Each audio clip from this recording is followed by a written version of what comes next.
All right, Alexander, let's talk about the telephone call between Xi Jinping and Zelensky, China and Ukraine. Zelensky finally got the call that he's been asking for, some would say begging for.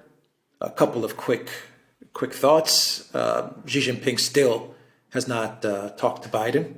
He doesn't want to talk to Biden. He is not letting Anthony Blinken travel to Beijing. He doesn't want to see Anthony Blinken in Beijing. He said that he will talk to Zelensky when the time is right, something along those lines. He says, when the time is right, I will accept a call from Zelensky. And I think we're going to talk about the global times and how they analyze this phone call, because the analysis from the collective West media is crap. Absolutely. I was about to use a very bad, an even worse word, but I'll just label it as crap. I'll call it crap because they're coming up with all kinds of strange theories, ranging from China is trying to buy time for Russia, all the way to China is desperate to continue its partnership with the EU, so they're trying to kiss up to Zelensky. I mean, they're coming out with all kinds of bizarre, wacko theories. But I think if you really want to find out the essence, the purpose of this call, you have to go to Chinese state media. That's my opinion. Absolutely. The Global Times is the best source for that. Global Times, that they've done an editorial about it and they've given an article. And by the way, over the last few hours, the Chinese Foreign Ministry has now provided a readout. And the readout is extremely interesting indeed. Now, let's just, first of all, hold on to that first point that you made. Xi Jinping, he won't talk to Joe Biden. He won't receive Blinken in Beijing. The Chinese Defense Ministry won't pick up the phone when Lloyd Austin calls. All of these people are still in the... China won't deal with any of these people at all. They prefer to deal with Zelensky, of all people. I mean, Biden has been relegated by China to a level below Zelensky. I mean, that is incredible. That is deeply, deeply insulting, if you think about it, to the US. So first things first, this was a telephone call, not a virtual meeting, certainly not any kind of summit, no suggestion Zelensky's getting an invitation to Beijing. The second is, the time is right. Why is the time right now? Ukraine is about to launch its offensive. There's been a whole host of articles. There's a new one, by the way, this morning on the BBC about Ukraine, its army being exhausted, it being out of ammunition. The BBC says that, when they launch multiple rocket launchers, they used to be able to launch 40 rockets at a time. Now they can only launch 2. They found a Buk missile, surface-to-air missile station. It's only got 2 missiles instead of 4, and the operator says that they can't maintain it because they can't get spare parts, so it's almost out of commission.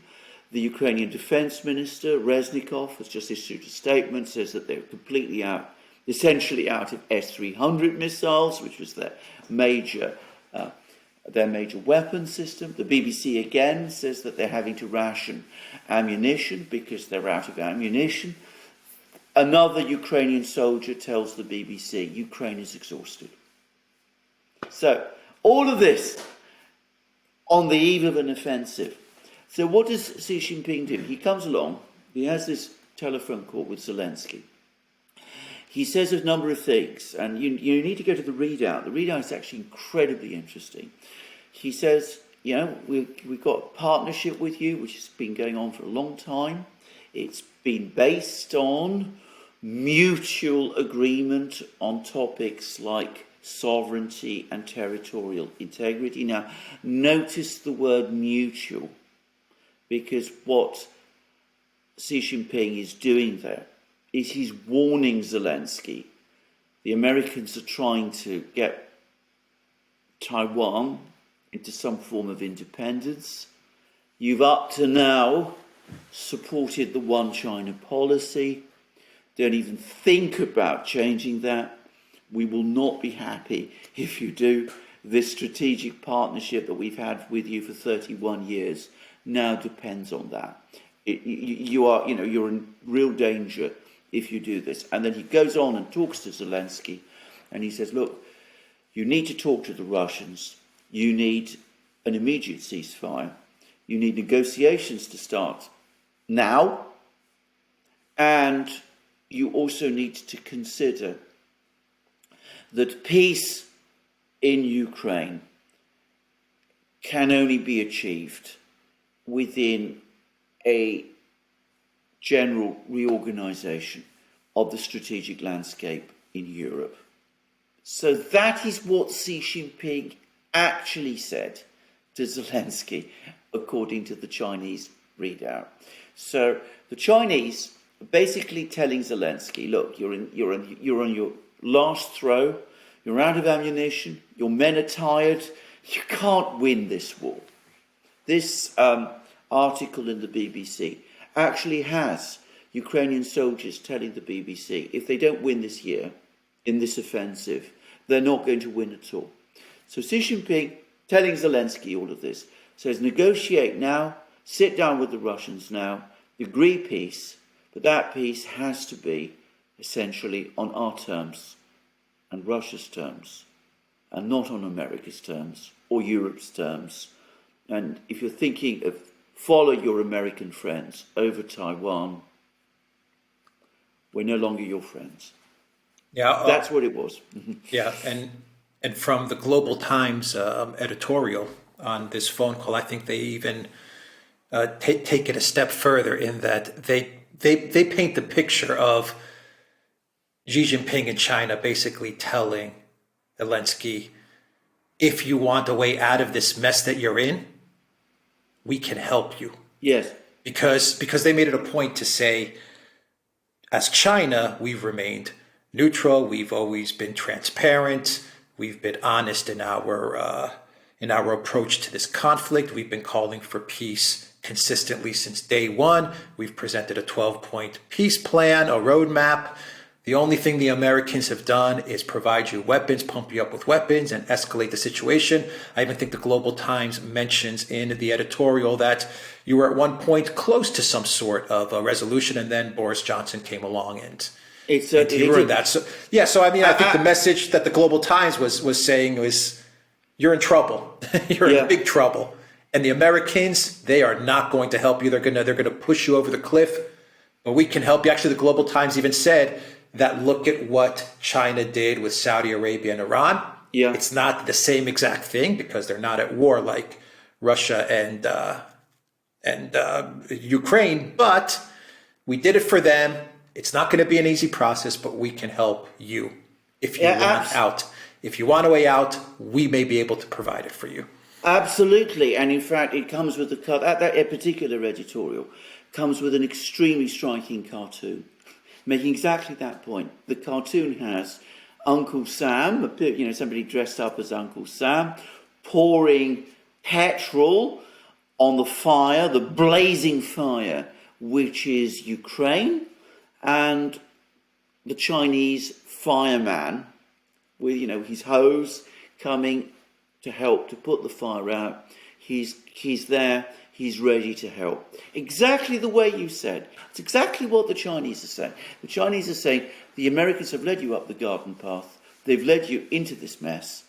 If you want us to help you, we will help you out of it. But there are certain things you have to do. You mustn't go along with the Americans over Taiwan. That's an absolute zero. No way must you do that. And you've got to understand that this is a bigger thing than just you. You have to agree some kind of negotiations, some sort of concessions to the Russians. But there also needs to be a general peace in Europe. And we're going to send a representative to talk to you directly, visit your country. And we're also going to visit other European countries as well, by the way. And that was very clear from the readout. We're going to send people to Germany, to France, to all of these countries. But ultimately, it depends on you. You, Ukraine, need to start making sensible, rational choices based on the realities. Yeah. The U.S. will not let Ukraine do this.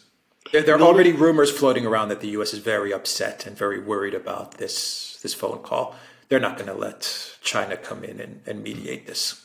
No, exactly. The White House has issued a statement which pretends to welcome this. In reality, exactly as you said, there's rumours that the Americans are not happy at all, that apparently they weren't informed, they were blindsided by this call. They didn't really expect it to happen in exactly this way, and that they're apparently trying to get Zelensky and the Ukrainians to explain to them exactly what was discussed between the Ukrainians, between Zelensky and Xi Jinping. They're actually worried about it. And you're absolutely right. They're never going to let it happen. I mean, you're talking about a restructuring of European security. That was what the Russians asked for with those two draft treaties in December 2021. The US refused even to talk about it with the Russians. They're absolutely not going to let it happen as a result of Chinese mediation.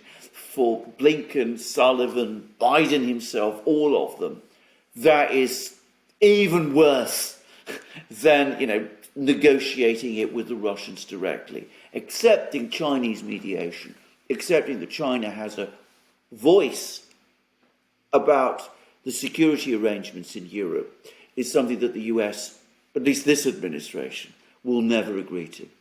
Yeah. All right. So what happens next? I mean, I imagine Zelensky goes back to wherever he is, to his bunker after this phone call, and he realizes that he's never going to be able to take China's hand and find a way out of this mess, even if that's what he wants. And he's going to have to go forward with this offensive. That would be my guess. I mean, what do you think? That is exactly what is going to happen. In fact, this call has raised the stakes in Ukraine.